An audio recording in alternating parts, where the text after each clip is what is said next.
5, 5 দুগুণ 10, 3 5। মা, দাদা দেখো আমার গালে ঠান্ডা হাত দিচ্ছে। উফ, তুই সবসময় মেমা করিস কেন? তুই কি ছাগল? মা, দেখো দাদা আমাকে ছাগল বলছে। আচ্ছা সরি শোন না, কি?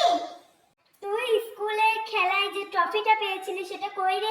আমি আমার বন্ধুকে বললাম আমার বোন দৌড় প্রতিযোগিতায় ফার্স্ট ইয়ার ট্রফি পেয়েছে। ও কিছুতেই বিশ্বাস করলো না, তাই ওকে ট্রফিটা দেখাতে নিয়ে যাব। নিশ্চয় তুই বলেছিস ট্রফিটা তুই জিতেছিস। মোটেই না, সেদিন মিষ্টি দৌড়ে আমি প্রথম হয়েছিলাম। কত তাড়াতাড়ি মিষ্টি খেয়েছিলাম বলতো? হ্যাঁ? মিষ্টি খেয়ে দৌড়তে হতো, তুই তো চুপ করে বসেছিলিস। মা তো বলে মিষ্টি খেতে খেতে কথা বলতেও নেই, দৌড়াতেও নেই, না হলে সেদিন আমি ট্রফিটা পেতাম। বল না ট্রফিটা কোথায়? আমি এমন জায়গায় রেখেছি তুই তো খুঁজেও পাবি না।